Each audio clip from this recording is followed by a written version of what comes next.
A'udzu billahi minasyaitonir rajim. Bismillahirrahmanirrahim.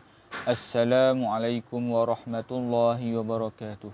Alhamdulillahirabbil alamin wassalatu wassalamu ala asyrafil anbiya'i wal mursalin wa ala alihi washabbihi ajmain. Alhamdulillah, pada petang yang mulia ini kita bersama-sama berjumpa untuk belajar ilmu agama Allah Subhanahu wa taala dan khususnya dalam bahagian jawi. Jawi termasuk dalam mempelajari ilmu agama Allah SWT. Sebab apa? Dengan mengenali jawi, kita akan lebih lagi untuk mendekati bahasa Arab. Sebab bahasa dan jawi menggunakan kosakata ataupun huruf-huruf yang ada dalam Al-Quran dan yang ada pada bahasa Arab. Dan banyak juga kita rujukan ulama-ulama terdahulu, mereka karang menggunakan bahasa Jawi, tulisan Jawi, bahasa Melayu dan dalam tulisan Jawi. Jadi satu kelebihan kalau orang yang mengetahui Jawi, dia boleh membaca kitab-kitab ulama terdahulu. Misalnya Munyatul Musalli, Faridatul Faraid, Misbahul Munir, Penawar Bagi Hati. Banyak kitab-kitab Jawi yang ulama terdahulu karang dalam tulisan Jawi. Okey, baik. Dan selawat dan salam ke atas junjungan besar Nabi Muhammad sallallahu alaihi wasallam, kerana baginda lah kita dapat merasai nikmat iman dan Islam. Okey, baik, kita teruskan pada tajuk kita pada hari ini, iaitu tanda soal. Sebelum ni kita dah belajar tentang tanda noktah ataupun tanda titik. Okey, ni kita masuk pada tanda soal. Yang kedua lah, 4.2. Okey, apa itu tanda soal?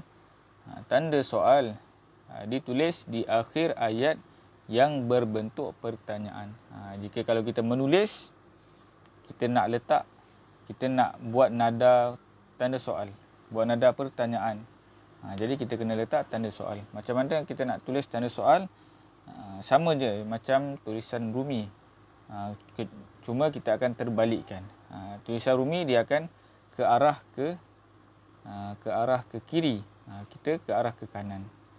Terbalik je tanda soal. Okey, baik. Kita tengok contoh tanda soal. Yang pertama, itukah abang kamu? Itukah abang kamu? Kalau kita tidak ada tanda soal, maka kita akan jadi tanda penyata. Penyata, itukah abang kamu? Itukah abang kamu? Macam tu. Tapi kalau kita ada tanda persoalan tu, kita akan, nada kita akan jadi lain sikit. Itukah abang kamu? Yang kedua, kamu sudah makan? Kalau kita tak ada tanda soal tu, kita akan baca dengan penyata. Kamu sudah makan? Kan? Jadi kalau ada tanda soal, kamu sudah makan, jadi kita ada jawab sudah ataupun belum. Yang ketiga, di manakah kamu bekerja? Sama juga. Yang keempat, ke manakah kamu hendak pergi?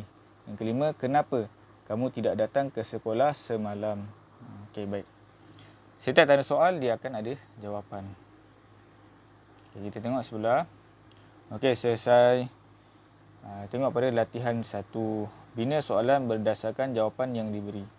Bina soalan berdasarkan jawapan yang diberi. Mana kata ini adalah jawapan. Jadi kita kena buat soalan. Yang pertama, Ipoh adalah ibu negeri Perak. Jadi kita kena buat soalan. Ini penyata.